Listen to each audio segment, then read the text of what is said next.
Fala, meus amigos, daquele jeitão? Então, vocês sabiam que o desenho Liga de Mutantes foi inspirado numa série de jogos que foi lançada para o nosso querido Mega Drive? E que Spiral Zone, outro desenho que todo mundo lembra do desenho, mas não lembra do nome, foi inspirado numa linha de brinquedos, só que apesar dele ser um desenho norte-americano, ele foi inspirado numa linha de brinquedos japoneses. Pois é, né? Ficou curioso? Diz aí. Eu sou Taylor Fábio e seja bem-vindo a mais um Coleção em Ação Show.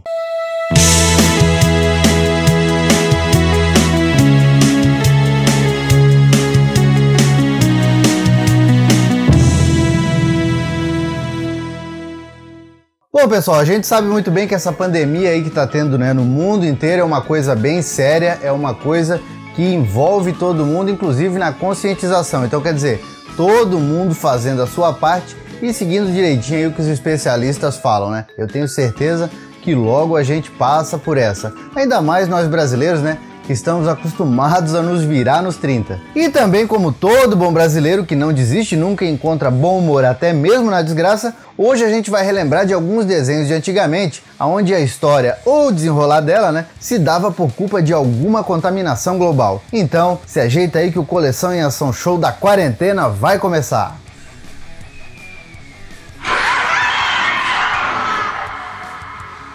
E a gente já vai começar relembrando de um desenho que eu até já falei um pouquinho aqui no canal, quando eu fiz o vídeo sobre desenhos animados mais bizarros dos anos 80, mas que eu sei vocês vivem pedindo para falar mais um pouco. Que no caso é o desenho Spiral Zone, lançado em setembro de 1987 lá nos Estados Unidos e que contou com uma temporada com 65 episódios.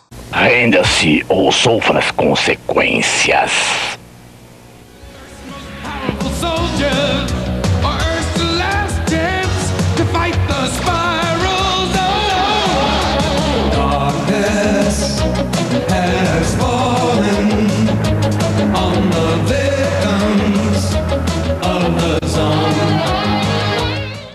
E pensa num desenho, né, que apesar de ser feito para criança, olha, tinha um tema bem pesado. Coisas que só os anos 80 podiam proporcionar pra gente. Aqui, a contaminação era casca grossíssima, já que o desenho mostrava a história da Terra no ano de 2007, que naquele longínquo ano de 1987 era algo bem distante ainda. Para ser mais preciso, no dia 18 de junho de 1987, quando um cientista maluco conhecido como Dr. James Bent rouba um protótipo novo de um ônibus espacial e com ele consegue espalhar pelo mundo todo um tipo de esporo altamente contagioso que praticamente transforma as pessoas em zumbis escravos. O doutor maluco acaba infectado no processo, mas cria um antídoto que pelo menos livra ele da zumbificação e o torna o sinistrão Overlord. E aí o Dr. Bent, ou melhor dizendo, o Overlord, acaba reunindo uma galera chamada Viúvas Negras. Esses caras também são todos infectados, só que assim como ele também usam o antídoto e ficam com a mente livre da zumbificação. E para contaminar o máximo possível do planeta Terra, o vírus é espalhado em zonas espirais, conhecidas como zonas negras. E o Overlord ainda cria uns geradores para espalhar e manter a contaminação nesses lugares. Tanto os vilões quanto as vítimas ficam com características bem fortes de contaminação, que são manchas vermelhas pelo corpo, né, umas manchas bem horríveis, e olhos amarelados e sem vida. E para combater isso e também erradicar essa contaminação, as Nações Unidas acabam descobrindo um metal chamado Neutron 90. E com esse metal, que impede a infecção, eles criam uniformes e reúnem a equipe militar conhecida como Zone Riders. E aí, esses forças especiais são os únicos que vão ser capazes de entrar nessas zonas negras para acabar com a contaminação e também enfrentar os Viúvas Negras. E os Zone Riders são comandados em campo pelo norte-americano Dirk Courage, que utiliza uma moto que na verdade parece um pneu gigante. Também fazem parte da equipe o sargento Tank Schmidt, vindo da Alemanha Ocidental, especialista em armas pesadas, o tenente Hirotaka, japonês especialista em táticas de infiltração, o segundo tenente Max Jones, forças especiais também norte-americano, e a capitã Katerina Anastasia, médica de combate vinda direto da União Soviética. Todos os Zone Riders também pilotavam motos menores com uma roda só, o que garantia velocidade em qualquer terreno. E aí mais pra frente, né, desenrolando a história, quase chegando perto do final, as Nações Unidas acabam descobrindo mais um pouco de Neutron 90 e aí recrutam mais dois militares para tentar salvar a Terra. O tenente australiano Ned Tucker e o tenente norte-americano David Franklin. Agora eu vou dizer uma coisa pra vocês, até hoje, né, tem 3 coisas que me chamam a atenção nesse desenho. Primeiro de tudo é que os Viúvas Negras, olha, eram sinistros de verdade. E o Overlord metia muito mais medo que a maioria dos vilões de outros desenhos, que quase sempre tinham aqueles traços cômicos pra suavizar a coisa toda. Segundo, que a aparência das pessoas contaminadas, olha, realmente metia aquela angústia que dura até hoje. Bom, e eu não sei vocês, mas pelo menos pra mim esses traços aí do desenho, né, tanto o Overlord ser sinistrão desse jeito, quanto aqueles traços de contaminação, foram uma das coisas assim que me marcaram bastante quando eu era pequeno e por isso eu lembro bastante desse desenho até hoje. E terceiro, galera, é ver que os produtores tiveram coragem em juntar norte-americanos e soviéticos numa época em que, mesmo que quase no final, né, a Guerra Fria entre os países ainda existia. E outro fato curioso, né, se tudo isso já não bastasse, é que Spiral Zone foi outro desenho encomendado por empresas de brinquedo, no caso a Tonka. Só que a Tonka não criou os brinquedos Spiral Zone, ela comprou o direito de lançar nos Estados Unidos os brinquedos que já tinham sido lançados pela Bandai lá no Japão.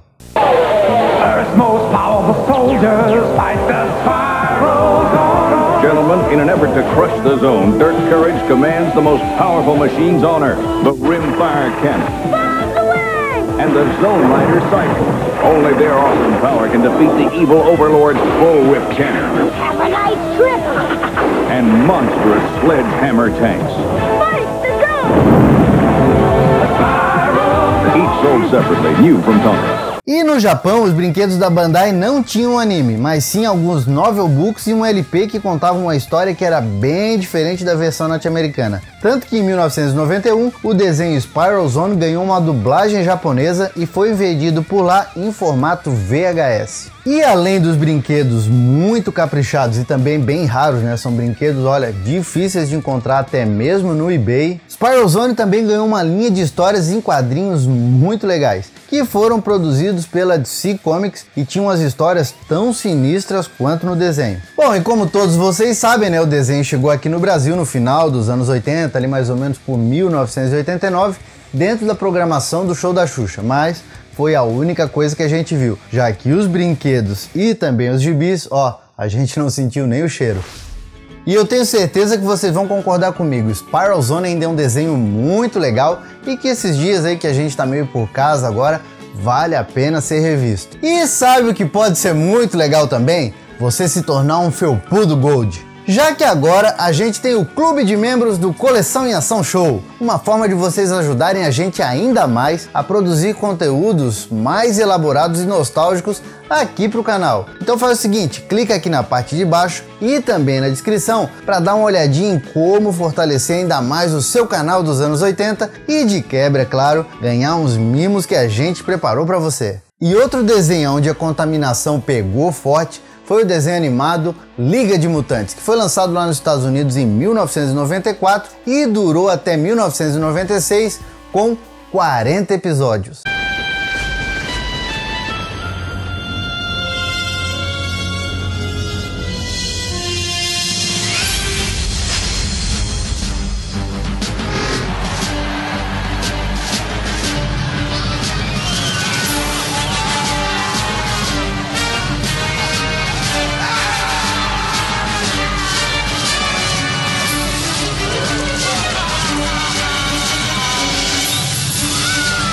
E esse desenho chegou aqui ainda nos anos 90 no SBT. Primeiro passou no programa do Serginho Malandro e depois foi para os sábados, né, no nosso querido Sábado Animado. E Liga de Mutantes, como vocês puderam lembrar pela abertura, mostrava a Terra depois de uma contaminação radioativa causada por um terremoto que liberava gases tóxicos, fazendo com que grande parte da população do continente americano se tornassem mutantes dos mais variados tipos. E como os esportes convencionais já não existiam mais, o que aconteceu? Eles pegaram esses monstros e criaram a Liga de Mutantes, com um esporte um pouco mais sangrento, né? Mas ainda emulando os esportes norte-americanos. E no meio desses monstros e mutantes, o personagem principal era Bone Justice, um esqueleto vivo muito radical, dublado pelo nosso querido Guilherme Briggs. Cabeça! Opa, calma aí! Ou vão ter que me enfrentar, hein? Ah! Se querem jogar como profissionais, tem que jogar limpo. Entenderam? Nossa, puxa vida, o Bones é fera! E no meio dessa loucura toda, os times que mais apareciam nos desenhos eram os monstros de Midway, que eram os heróis da parada, tinham os City Slayers, os Screaming Evils, os The Rangers e os Uzi. E eu não sei se vocês já começaram a lembrar, mas esse desenho até que era bem violento, né? No meio das partidas tinham várias decapitações, tinham membros amputados, os monstros se davam muito mal. Só que claro, como era um desenho feito para criançada, no final eles eram recuperados e estavam novinhos para uma próxima partida.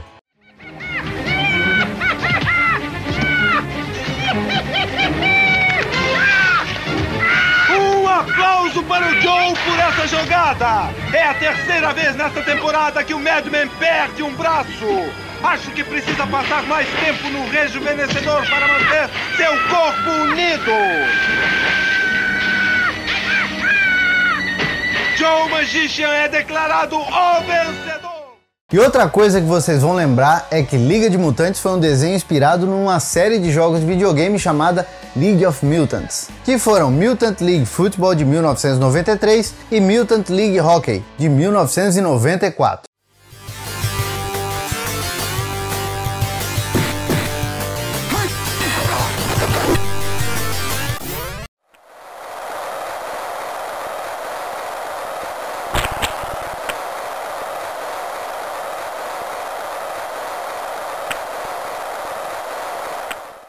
Os dois jogos foram criados pela Electronic Arts para o videogame Genesis e lançados aqui no Brasil pela Tectoy para o nosso querido Mega Drive. E a Electronic Arts ainda pensou em lançar um terceiro jogo que seria baseado em basquetebol, só que sei lá por que eles cancelaram o projeto. E olha só, o desenho ainda ganhou uma linha de brinquedos bem obscura produzida pela Galoob, que até mesmo lá nos Estados Unidos passou bem batida. E claro, aqui no Brasil a gente não sentiu nem o cheiro de novo. E sabe o que me deixou surpreso enquanto eu estava pesquisando para esse vídeo? Não sei se vocês já sabiam, mas eu descobri que o jogo Liga de Mutantes ganhou uma nova versão que foi lançada agora em 2017 e saiu para todas as plataformas, Play 4, Xbox, PC, olha, dessa eu não sabia.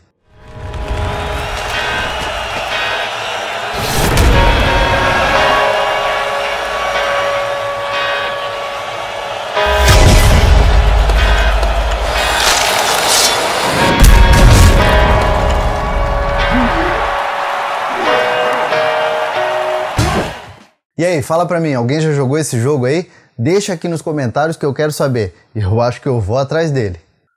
Bom, meus amigos, por enquanto era isso. Eu espero que vocês tenham gostado desse vídeo. E vou dizer o seguinte, não se preocupem que no que depender de nós do Coleção em Ação, vocês vão ter bastante diversão e bastante curiosidades nostálgicas nesses tempos difíceis. Só peço a vocês o seguinte, se cuidem aí, que a gente se cuida aqui. E se você tá chegando novo agora no canal, né, gostou do que viu, se inscreve aqui e já aproveita para badalar o sininho, porque assim a nossa viagem para o passado vai ser garantida toda semana. E também aproveita e já deixa aquele like, felpudo. E não esquece de dar um pulinho lá nas nossas redes sociais, dá uma olhadinha que tem Coleção em Ação Show para todos os gostos e com muita nostalgia. Além disso, tem o nosso site www.coleçãoemação.com.br. Lá vocês vão encontrar tudo a respeito das coleções de brinquedo dos anos 80. E toda segunda-feira eu também estou junto com a galera do MachineCast, no podcast mais maluco, porém mais nostálgico da podosfera.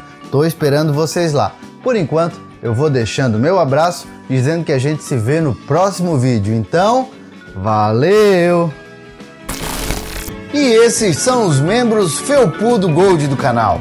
Muito obrigado por acreditarem e ajudarem a preservar a memória do passado. E aproveitando, vem ser um Felpudo Gold você também. Aperta aqui no botão Seja Membro para mais informações de como ajudar o canal.